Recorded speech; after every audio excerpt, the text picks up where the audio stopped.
মোহন দাস এ অঞ্চলের জন সুনামধন্য স্বাধীনতা সংগ্রামী কৃষক নেতা। से सत्यवादी वन विद्यालय छात्र थिले।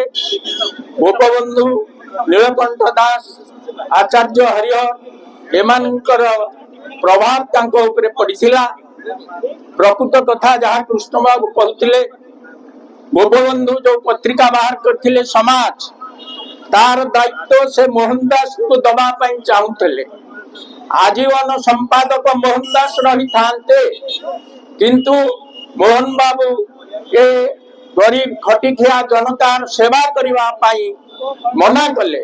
कहले मु जनतार सेवा करिया पाई प्रत्येक लोक पाखक जीवी मु गोटे स्थिर होकर गोटे ठाई समाजर दायित्व नहीं पारिबे ना। ता परवर्ती अवस्था रे आमर समाज संपादक राधानाथ रथ को दायित्व दिया गला। राधानाथ रथ मध्य सत्यवादी वन विद्यालय छात्र थिले। मोहन दास ए अंचल पे संग्राम करी बहुत कार्य करि जाइछन्ती।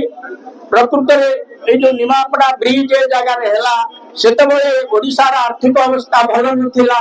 काकटपुर एवं अस्तरंग को कनेक्शन हबो, एपटे कोणार्क को कनेक्शन हबो, तेणु दुई दुईटा ब्रिज दरकार।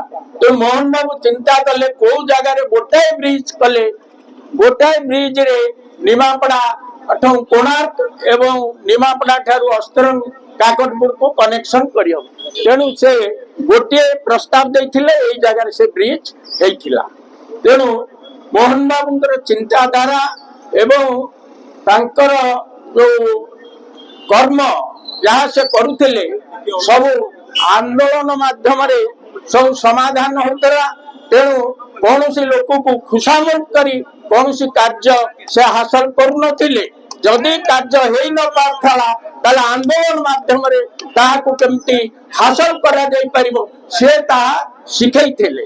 आ गोटे बड़ कथा मोहन दास आमर प्रथम विधायक थिले एवं एठी जेतबेले एमार मठर महत विधायक पेंकी छिड़ाई थिले सेतबेले जगन्नाथ महाप्रसाद आनी लोक मान को देई भोट नवा पे चेष्टा करथिले। किंतु आमरे अंचल लोक माने मोहन दास को एते भल पाथिले जे जगन्नाथ महाप्रसाद खाई मध्य मोहन दास को भोट देथिले। तेणु एते लोकप्रिय थिले। तेणु सेतबेले जो राजनेता माने थिले हरे कृष्ण महताब इत्यादि से देखिले जे मोहन बाबू को मोहन दास को निमापड़ा पराजित करि हबो नाही।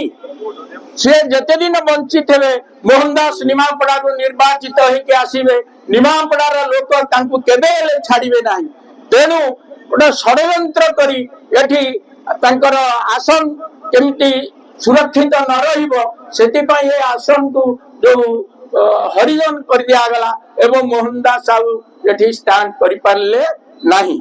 से स्टैंड न कले मध्य से निर्वाचित नहले मध्य तांकर प्रभाव शेष पर्यंत रहिला। तेणु आमे मोहन बाबू को अनुसरण करिवा। आमे यही सिद्धांत नवा आमे आज शिखिवा जे तांकरी ठौ तांकर आदर्श तांकर नीति की अनुसरण करी आमे आगे वक्तव्य सांको जय जगन्नाथ। मोहन बाबू अमर।